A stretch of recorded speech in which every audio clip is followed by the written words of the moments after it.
আবার একটা Oppo phone নিয়ে, সেই ফোনটা A5, যেটা হাত থেকে বললে কিছু হয় না, জলে বললে কিছু হয় না। একজন দাদা এসে গেছে, শুধু আমার রিকোয়েস্ট এটা নিয়েছে দাদা, তাই তো? উনি এসেছিল মোটোরোলা ফোন নিতে। আমি বললাম দাদা আপনি ওপো নিন, হাত থেকে বললেও কিছু হবে না, জলে বললেও কিছু হবে না। দাদা বললো ঠিক আছে দাদা, আপনার ভিডিও দেখে এসেছি, আপনি যা দেবেন। তো দাদা খুলুন।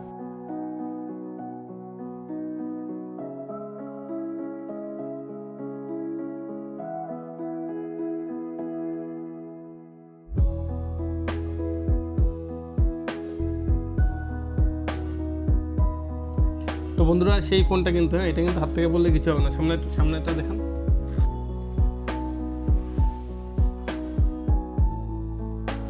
এবার দাদা একটু বলুন যে আমাদের দোকানে তো প্রথম কিনছেন কি আগে কিনেছেন? না, প্রথম তো কিনছি। কেমন লাগছে বলুন? ভালোই লেগেছে, দেখেছেন তো সব কিছুতে সাহায্য করেছে, ভালোই লেগেছে। অফার কিন্তু ওনাকে দিয়ে দিয়েছি। আমাদের কাছে কিন্তু সব রকম অফার পাবেন, শুধু কিন্তু আসতে হবে। এই যে আমরা বলি আপনাদেরকে মাঝে মাঝে ভিডিও বানাই, কিন্তু মাঝে মাঝেই কিন্তু আমার কাস্টমারকে রিভিউ দিয়ে দিচ্ছি। তো অনেক দূর দূরান্ত থেকে লোক আসছে। আপনারা যদি ভাবেন না এখনও ভাই থিঙ্কিং করছি আর যাবো কি যাবো না, দাদা কিন্তু দেরি করবেন না, তাড়াতাড়ি আমাদের পেজে লাইক করুন আর চলে আসুন মা ইলেকট্রনিক্সে। থ্যাংক ইউ দাদা আমাদেরকে সাপোর্ট করার জন্য। তা আসতে বলবেন তো কাস্টমারকে? সবাই আসবেন, দেখুন কত জোরে ভালো ব্যাপার, সবাই আসবেন। দেখেছেন তো, বলছে কিন্তু দাদা। Thank you.